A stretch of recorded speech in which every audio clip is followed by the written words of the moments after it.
Hello, awesome people.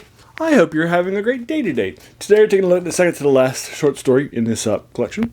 We're pretty far into it, and it's 14 pages long. All these have been between 10 and 20. The last one at 18 pages long was the longest one that I've read. This one's 14 pages long. It's called A Golden Adventure. For you folks, W.B. Jacobs wrote a big number of things and was a big name in the pre-Pulp Era and in Pulp Era. It's heavily published. And beloved particularly for his Monkey's Paw short story, which is also the name of this collection, Monkey's Paw and Other Stories. And then I think that's probably kept him on the map in a major way because of how influential and beloved it was. And I recently knocked out my first short story by Jacobs when I was reading a collection for the previous collection that I just finished up in Tales of the Weirds collection by the British Public Press on tattooed stuff. And it was called The Marked Man. It was more of a darker humor, funny take, not that serious thing that was happening. And a lot of people talked about how influential he was and some of their favorite short stories and such in posting for that. And it got the most. I'm almost done with that collection, posting it all. I read it a couple months ago, finished it probably about 6 weeks ago, and I think it was the most commented on by far. So I figured, let's knock out WW Jacobs' stuff next. So I picked up this collection and do it next. And then I knocked it out, and now there's one short story left after this. So what do I think about this one? All right, great. It's not horror, science fiction, or fantasy that he's, the horror that he's really known for. Although I would argue the Monkey's Paw is probably more fantasy than horror. But your mileage may vary. But those are the three genres that I typically carry on this collection of stuff that I do for this channel and my passion.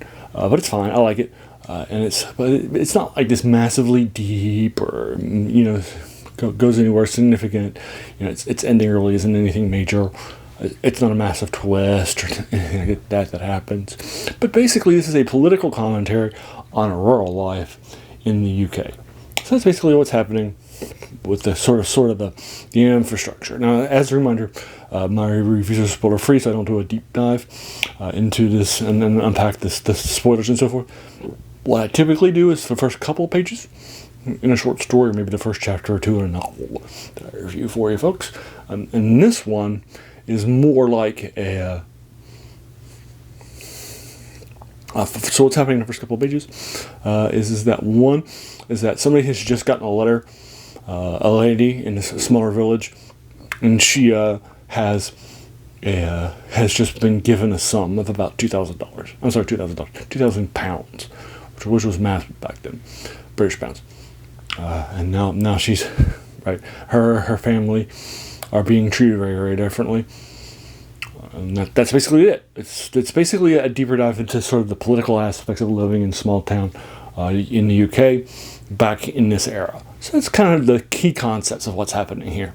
So that's it. That's A Golden Adventure for you folks. Like I said, it's not this massive or gripping or biting commentary or anything like that. It doesn't have anything major to say.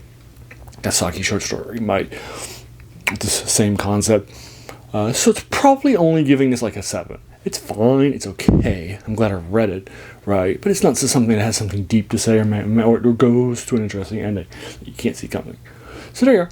There's The Golden Adventure for you folks by W.W. Jacobs, the penultimate short story in this collection for you folks. So there you go.